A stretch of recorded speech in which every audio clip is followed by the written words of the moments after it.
He offered his jacket to a shivering woman at the bus stop, not knowing she was a CEO who would change his life forever. The wind cut through New York like a blade, snow falling steady from the gray sky, blanketing the sidewalks and quieting the city's usual roar. At a nearly deserted bus stop under a flickering street lamp, Henry stood hunched in a fraying olive jacket, clutching a worn manila folder tight to his chest. Inside were 5 resumes, 5 silent rejections. He exhaled slowly, watching his breath fog in the cold night air. 46 years old. Former construction engineer, widower, father, and for now homeless. The thought landed heavily on him, like the snow piling at his feet. The red glow of a nearby pharmacy sign blinked 8:41 p.m. The bus was late. Cold had soaked through his worn boots. Then, through the snow, a woman appeared. She looked 30-something, in a business skirt and blouse, no coat, heels clicking on the pavement. Her wet hair clung to her face, arms wrapped tightly around herself. She stopped beneath the same awning, breath short, hands shaking. Henry tried not to stare, but her presence was striking. Clean, polished, yet clearly suffering in the cold. She rubbed her bare hands together, failing to warm them. He looked away. Just another night. Just another bus to nowhere. But then the wind howled. She flinched, curled inward, and Henry glanced at her again. His jacket wasn't much, but it was something. He could keep it, stay silent, be like everyone else. But he didn't. Without a word, he shrugged off the coat. The cold bit hard. He stepped toward her and held it out. Startled, she said, "You don't have to do that." Henry gave her a tired smile. "I've already lost enough today. This coat, it's the only thing I have left to give." She hesitated. "But you need it more than I do." Still, he gently draped it over her shoulders. "Not tonight." The warmth startled her. It smelled of soap, maybe coffee, comfort. She pulled it tighter without meaning to. "Thank you," she whispered. He nodded, folding his arms to keep warm. They stood in silence as the snow fell around them. After a moment, she turned to him. "What's your name?" "Henry." "I'm Claire." "Nice to meet you, Claire." She glanced at him. "You shouldn't have given me your jacket." He smiled faintly. "Probably not. But I couldn't just let you freeze." The low rumble of a bus broke the silence. Headlights pierced the snow as it pulled up. Claire moved toward it, then turned back. "Do you have somewhere to go?" Henry shrugged. "Somewhere," he said, not explaining it was the back seat of a rusted truck behind a warehouse. She reached into her purse and handed him a card. "In case you ever need anything." He took it, slipping it into his folder without looking. He didn't expect to use it. People said things like that all the time. Most didn't mean it. Claire stepped onto the bus, glanced back once more, the coat wrapped around her like armor. Henry watched until the bus disappeared into the snow. Alone again, he stood shivering, not from the cold, but from something else. Something small, quiet, powerful. He looked up at the sky, then down at the empty street. "Maybe tomorrow," he whispered, then turned and walked into the night. Henry walked slowly through the quiet back streets, snow crunching under his worn shoes. There was no need to hurry. No one waiting, no lights left on in a window. Just the cold familiarity of his truck, parked behind an old warehouse on the edge of the city. He reached it just after 9. The old '98 Chevy was rusted, the heater long dead. Inside the front seat was a nest of blankets, a pillow in the corner, and a lunchbox tucked beneath the dashboard. He climbed in, shut the door, and sat in silence. From the glove compartment, he pulled out a small tin box and opened it. Inside was a faded photograph. His wife, Lily, smiling bright, and their son, Noah, around 7, with a crooked grin. "Good night, Lily," Henry whispered. "Good night, Noah." He leaned back, eyes on the ceiling, letting memories wash over him. He had once been Henry Miles' structural engineer. He built things. Schools, homes, hospitals. He had a wife who taught kindergarten, laughed often, even when life was hard. Their son had her laugh, joyful and unfiltered. They weren't rich, but they were content. Then the cancer came. By the time they found it, it was already stage 4. Lily was gone in 9 months. Henry left his job to care for her. Afterward, everything unraveled. Bills piled up, savings drained. He sold the house, moved with Noah into smaller and smaller spaces, until there was nothing left but the truck. Still, he tried to shield his son. He turned the back seat into a spaceship, canned soup into adventures, a parking lot into their backyard. Every morning he walked Noah to school, clean-shaven and with his shirt tucked in. "Why do you still cut your hair?" a shelter worker had once asked. Henry smiled. "Because my son needs to believe things can get better, and I need to look like I believe that too." He worked whatever jobs he could find, moving furniture, fixing gutters, sweeping construction sites. It wasn't enough, but it kept them together, until last fall. A social worker stepped in, said it wasn't safe, said Noah needed stability. Henry didn't argue. He knew they were right. Through blurry eyes, he signed the papers, hugged his son, and promised, "Just for now, I'll come back for you." Since then, every day had been a climb. He sent resumes, stood in job fair lines, took notes at free workshops, studied codes at the library. He was building a plan, slowly, quietly. Tonight had made that plan feel further than ever. Still, sitting in his cold truck, rubbing his arms for warmth, he thought of Claire, the woman at the bus stop. How cold she'd looked, how surprised when he offered his coat.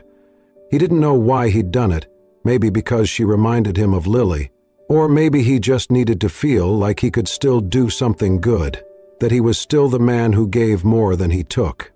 Outside, the snow kept falling. Henry pulled a blanket over himself, leaned against the cold window, and shut his eyes. He didn't have much, but he still had himself, and for now, that would have to be enough. Claire stepped into the sleek lobby of her apartment building, the warmth inside wrapping around her like a soft blanket. The doorman greeted her with a polite nod, but she barely acknowledged him.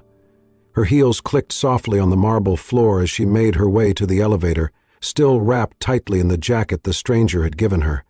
She hadn't intended to take it. In fact, she had tried to refuse, but the man, Henry, he'd said, had insisted with a look in his eyes that quieted any further protest. Now the jacket hung awkwardly on her, too large and threadbare, but warmer than anything she had worn in years. She stepped into her penthouse apartment on the 28th floor and was immediately greeted by silence. No television, no music, no laughter. Just the hum of modern appliances and the distant howl of winter wind through thick glass windows. Claire dropped her purse on the entryway table and slowly peeled off the jacket. She was about to set it aside when her fingers brushed against something in the inner pocket. Curious, she reached in and pulled out a folded piece of paper. It was worn, creased at the corners, smudged with fingerprints and time. She unfolded it carefully. It was a child's drawing, done in crayon. Two stick figures stood hand in hand under a crooked sun. One was labeled Dad, the other Me. A small heart floated between them. At the bottom, in uneven handwriting, were the words, "I love you, Daddy, Noah." Claire stood frozen. She stared at the drawing, the words blurring before her eyes. A tremor ran through her, and she sank onto the edge of her couch, jacket still in one hand, the picture in the other. Her throat tightened. Noah. The name stuck in her mind like a thorn. The way Henry had held the folder, the tiredness in his eyes, the weight in his voice. It all made sense now. This wasn't just a man who had given her his coat. This was a father. A father who still carried a piece of his child close to his heart. A father who had nothing, yet still chose to give. She looked around her apartment. The place was immaculate. High ceilings, designer furniture, glass walls, not a single photo frame or personal touch. A space designed for success, not warmth. Claire folded the drawing gently and placed it on her lap. Then, without thinking, she pulled the coat close and hugged it tightly to her chest. It still smelled faintly of something familiar, maybe laundry detergent, maybe memory, and suddenly, without warning, tears welled up in her eyes. She hadn't cried in years. Not really. Not since she was a little girl, cold and hungry, sitting on the steps of a church hoping someone would notice her. That night, someone had. A man with kind eyes and a weathered face. He had taken off his coat and wrapped it around her shoulders. He hadn't said much, just smiled and told her she'd be okay. It had been the first act of kindness she remembered, the first time she felt seen. She never saw the man again, but that moment changed everything. Claire sniffed and wiped her cheek with the back of her hand. She wasn't the same girl anymore. She had clawed her way out of the foster system, worked through college on scholarships and sheer determination, built Infinity Group from a single app idea to one of the most influential tech companies on the East Coast. She had earned every dollar, every accolade. But somewhere along the way, she had forgotten what it meant to need, what it meant to give. Tonight, a stranger reminded her. She looked again at the drawing, at the shaky little heart between the stick figures, then at the coat in her arms. Too big, too worn, but heavy with meaning. And for the first time in a very long time, Claire Langston cried, not because she was broken, but because something inside her had been gently, beautifully cracked open. The next morning, Claire sat at her desk, a cup of untouched coffee cooling beside her. The skyline stretched endlessly beyond the floor-to-ceiling windows of her office, but her eyes were fixed on the crumpled drawing in her hand. The edges were worn now from being unfolded and folded again, as if she were trying to memorize every stroke of crayon. She had barely slept. She kept replaying the night before, the way Henry had offered his only coat without hesitation, the quiet dignity in his voice, the pain behind his tired smile. Something about him haunted her, not just the kindness, but the sorrow he tried so hard to hide. She reached into the top drawer of her desk and pulled out a small silver bell. Moments later, her assistant, Rachel, stepped in. "Yes, Ms. Langston?" "I need you to help me find someone," Claire said, her tone calm but firm. Rachel blinked. "Of course. Who?" Claire hesitated for a fraction of a second. "His name is Henry. I don't have a last name. He was at the 56th and Madison bus stop last night around 8:30. He gave me his jacket. I want to find him." Rachel looked surprised, but she nodded. "I'll see what I can do. And Rachel, this stays between us." Over the next few days, Claire's instructions were carried out with quiet efficiency. Her team, used to locating elusive developers and poached executives, now turned their skills toward piecing together the life of a man who lived in the shadows. They pulled traffic camera footage from the nearest intersections. Henry's figure appeared briefly, blurred and bundled in his jacket. They traced the bus routes that stopped in that area around the time Claire boarded. Cross-referenced with entry logs, they narrowed down a handful of potential riders. None of them matched corporate databases. Finally, Rachel returned with a thin folder. "His name is Henry Miles," she said. "It used to be a structural engineer, no recent employment records. I found some online forum posts asking about job openings. He listed a contact number linked to a prepaid phone, no permanent address." Claire flipped through the pages, a copy of an old driver's license photo, a LinkedIn profile frozen in time, a scan of a construction license that had long since expired. No arrest records, no scandals, just absence. Claire closed the folder. The silence in the room felt heavy. "Where is he now?" Rachel shifted. "One of our guys spotted him yesterday near the south end of the Bronx. There's an old pickup truck parked behind a warehouse. He's been seen coming and going, sleeping in it." Claire stood. "I want to go there." Rachel hesitated. "Claire, are you sure? We could arrange for someone to approach him or bring him here." "No," Claire interrupted. "This isn't a meeting, it's personal." Rachel said nothing, but her eyes softened. "I'll have someone drive you." An hour later, Claire sat in the back seat of a black sedan as it wove its way through streets far removed from boardrooms and glass towers. They passed shuttered storefronts, graffiti-covered walls, and people who moved with heads down against the cold. The driver pulled up near the warehouse. Claire saw it immediately, the old Chevy tucked into the shadows, snow piled up around its tires. It looked like it hadn't moved in days. She stepped out into the chill. The air smelled like rust and damp concrete. Her heels crunched softly on the gravel as she walked slowly toward the truck. Through the windshield, she could just make out a figure in the front seat. As she got closer, the door creaked open. Henry stepped out, blinking in the daylight. He looked at her with confusion at first, then recognition. His expression shifted. Puzzlement, caution, then something like embarrassment. "Claire?" he said, his voice rough with sleep and surprise. She offered a small, uncertain smile. "Hi, Henry." He looked down at himself, at his wrinkled clothes, the snow-dusted boots, the truck behind him. "What are you doing here?" "I came to find you," she said simply. He frowned, crossing his arms. "Why?" She hesitated. "Because I couldn't stop thinking about what you did, about the kind of person who gives his only coat to a stranger." Henry gave a bitter laugh.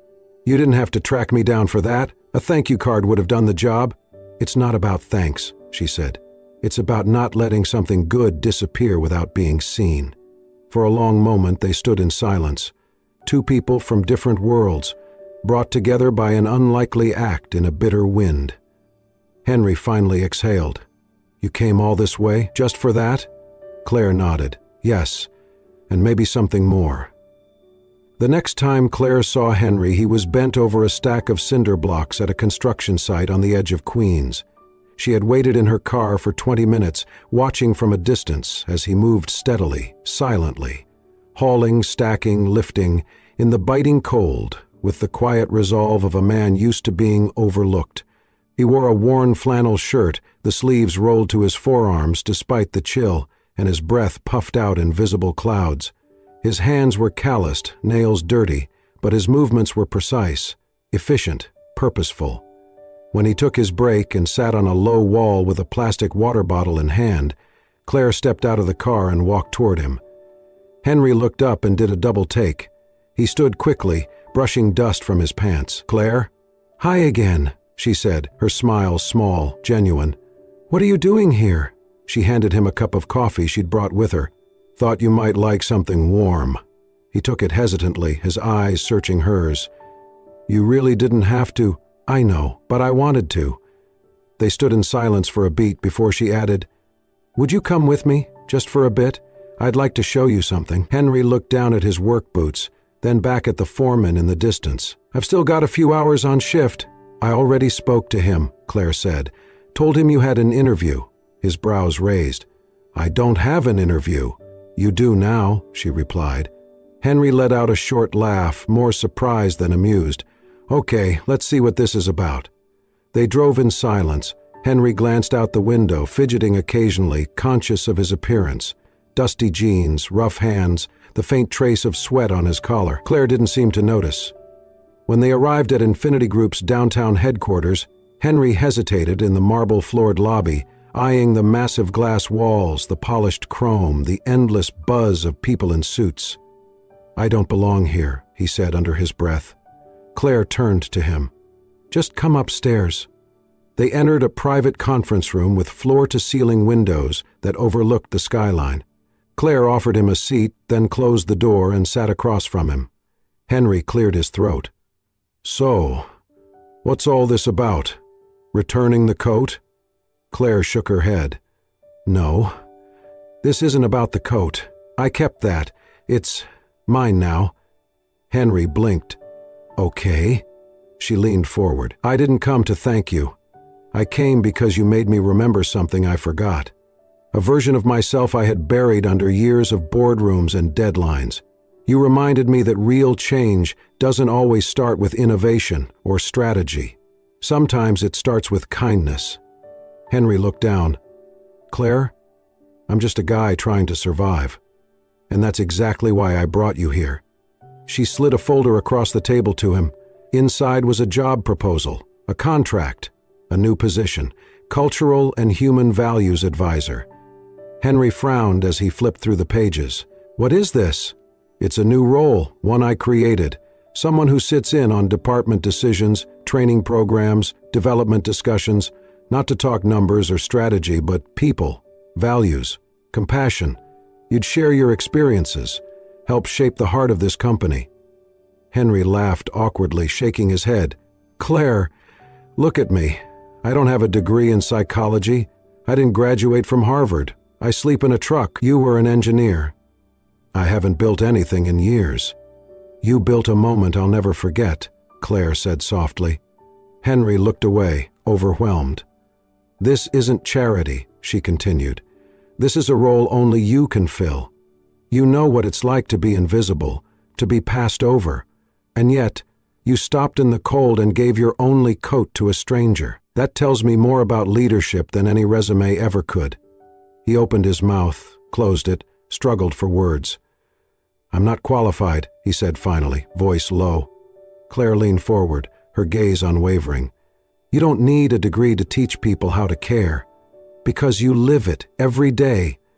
Claire looked directly into his eyes and said, "You don't need credentials to teach people how to be kind, because you've lived it, and that's more powerful than anything you'll ever put on paper." Henry's throat tightened. He stared down at the proposal, then back at her, and for the first time in years he felt something flicker inside him. Not fear, not defeat, but hope. Raw, unfamiliar, terrifying. Hope. Henry sat alone on the bench outside the towering office building, the job proposal resting unread in his lap. His fingers ran along the edges of the folder, but his eyes stared off into the busy street, unfocused. He couldn't do it. It wasn't that he didn't want to. Somewhere deep down, he did, but fear gripped him, tight and familiar, the kind that whispered cruel things late at night. "She's just being nice. This isn't real. You'll mess it up. You always do." The offer felt like a trap wrapped in kindness, and Henry, who had spent years learning to distrust anything that seemed too good to be true, couldn't shake the weight of doubt. He didn't see Claire step out of the building and walk toward him until she sat beside him in silence. "You haven't opened it," she said softly. Henry gave a dry chuckle. "Didn't think I needed to. I already know how this ends." Claire tilted her head. "How?" "Someone like me doesn't end up in a place like this. You don't build a company like Infinity by hiring people who sleep in trucks. You think I made you an offer out of pity? I think I don't belong in your world." Claire looked ahead for a moment, then stood. "Come with me, just for an hour." "Claire?" "No suits, no meetings. Just trust me." Against his instincts, he stood. They drove in silence for over 30 minutes, away from the city's shining towers and into a quieter part of town. Finally, they pulled up in front of a modest red brick building with a faded green awning. A painted sign read, "Thomas's Place, a safe space for every child." Henry followed her inside. The walls were bright, covered in handprints, painted animals, quotes about kindness.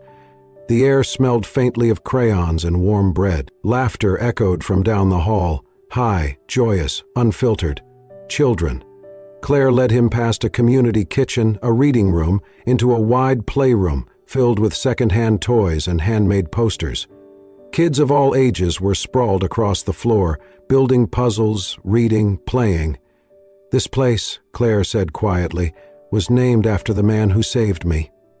Henry looked at her. "I grew up in foster homes, bounced around. Some were kind, some weren't. One night, I ran away. It was freezing. I was 12.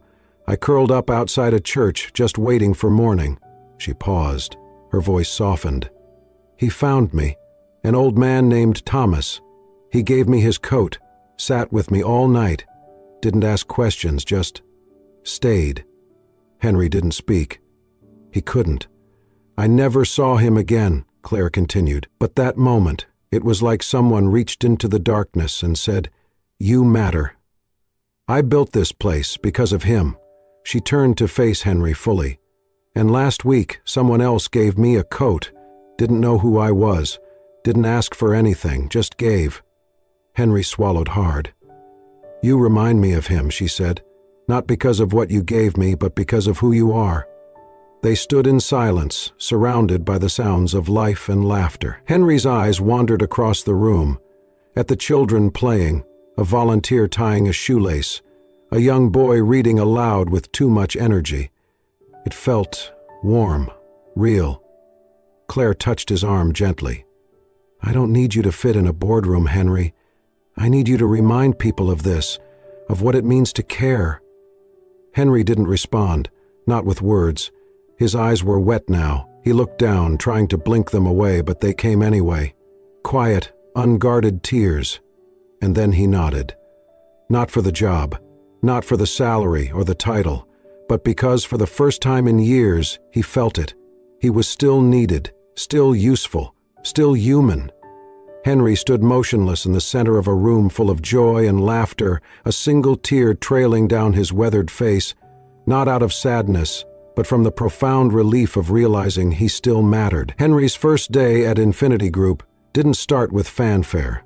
There was no welcome party, no press release, just a quiet meeting in a small, glass-walled room on the 5th floor with a few skeptical department heads and a stack of sticky notes. Claire had introduced him simply, "This is Henry Miles.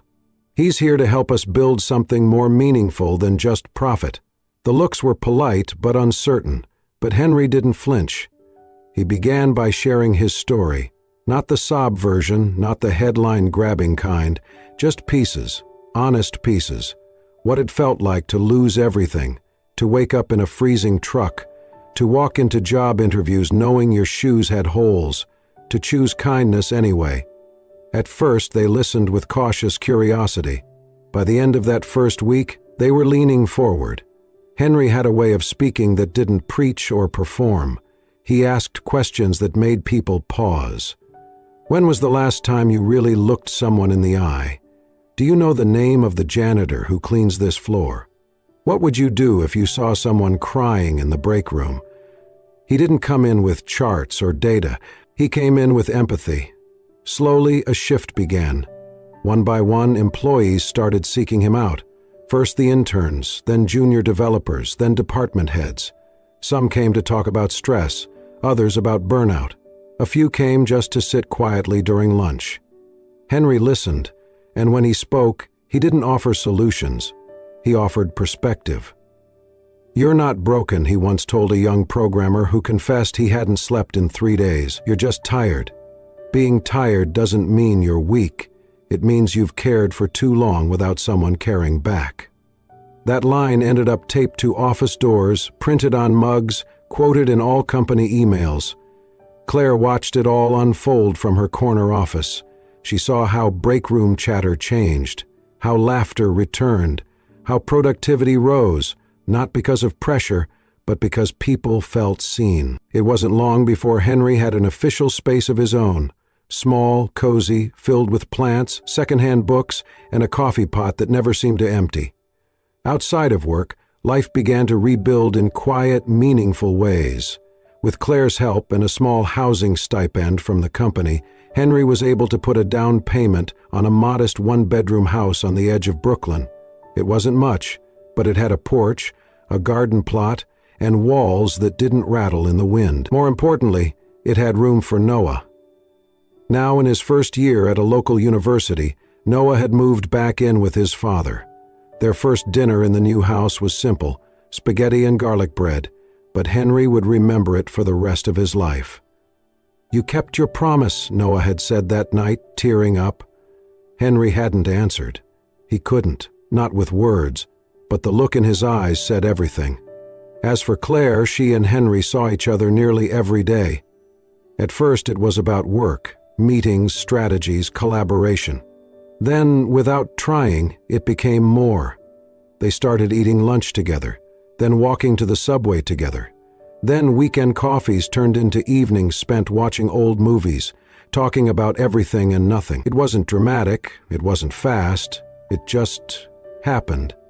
They were two people who had spent years building armor around themselves, only to find comfort in the quiet company of someone who didn't ask for anything but presence. One late afternoon, as they stood on the rooftop of the building watching the sunset behind the skyline, Claire said softly, "You've changed this place, Henry." He chuckled. "No, I just reminded them what they already knew." She looked at him. "And reminded me, too." Henry had just finished a workshop on resilience when a young man lingered after everyone else had left. He looked no older than 22, skinny, pale, eyes ringed with sleeplessness. "I just wanted to say something," he said, voice shaking. "Last month I was going to quit. Everything. Life, I mean. I was done. But then I heard you speak, and it stopped me." Henry stood still, heart pounding. "You said something about how people don't need to be fixed. They just need to be heard. No one had ever said that to me before. It felt like like someone finally saw me. The young man swallowed hard. If it weren't for you, I don't think I'd be here. Henry's chest tightened. He stepped forward and placed a hand on the young man's shoulder. I'm really glad you are. After the young man left, Henry sat down in his chair, the room suddenly quiet, the words echoing in his mind. He had once wondered if he'd ever matter again. Now he had his answer. The atrium of Infinity Group had never looked like this before. Gone were the banners of quarterly achievements and product launches.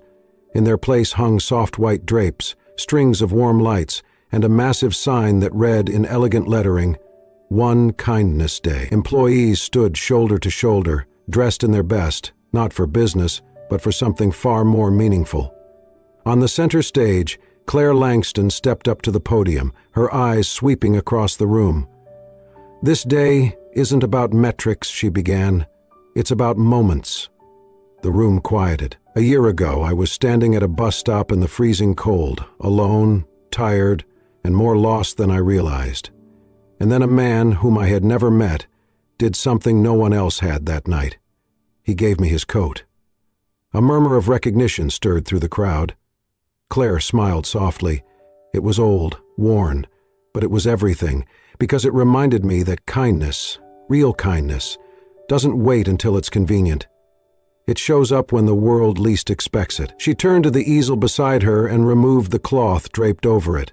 There, behind a glass frame, was the very same coat, frayed at the sleeves, faded from years of use, but preserved like something sacred. Beneath it, engraved on a bronze plaque, read the words, One small act of kindness can rewrite a life. Claire's voice wavered slightly. That act didn't just change my night, it changed the course of my life. And today we honor not just that moment, but the man who made it possible. She turned toward the edge of the stage. Henry, will you come up here? Henry stood slowly from his seat. Dressed in a simple suit, borrowed from a friend but pressed with care, he made his way through the applause. His face, still lined with time and hardship, now carried something lighter, something peaceful. He stepped up beside her. Claire reached into her pocket and pulled out a small envelope. This belongs to you, she said.